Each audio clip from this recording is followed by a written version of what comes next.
Bonjour les amis, j'espère que vous allez bien et je vous souhaite la bienvenue dans cette nouvelle vidéo. Si c'est la première fois que vous arrivez ici, cliquez sur le lien sous cette vidéo pour me dire quel sujet vous aimeriez que j'aborde via le sondage anonyme. Vous pouvez également accéder aux cadeaux que je vous propose pour pouvoir vous libérer de la pression de ceux qui vous empêchent de vous réaliser et d'être vous-même. Aujourd'hui, une question très importante à laquelle je vais répondre, c'est comment ne plus commettre d'erreurs. Alors, le titre de ma vidéo, c'est si vous l'avez constaté, si vous faites ça, vous ne ferez plus jamais d'erreur. Mais de quoi est-ce que je parle?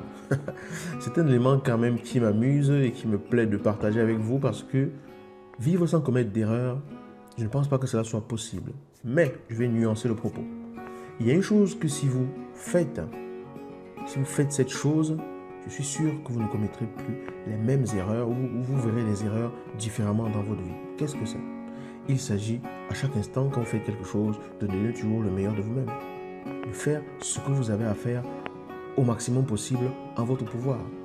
Parce que la première erreur, très souvent que l'on commet et qu'on se dit après, j'ai fait cette erreur et tout ça, on se flagelle parce qu'on a commis ces erreurs et tout.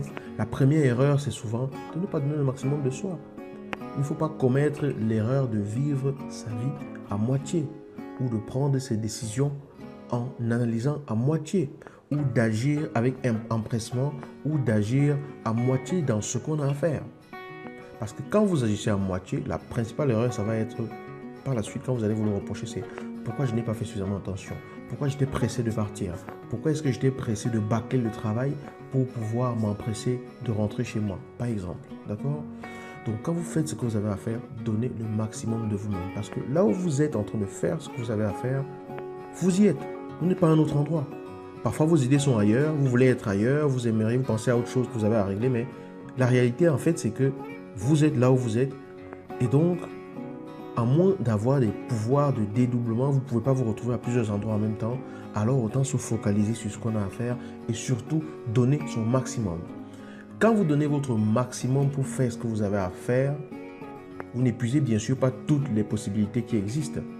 Parce qu'il y a des possibilités qui ne sont pas dans votre champ de perception du moment et que vous comprendrez peut-être après.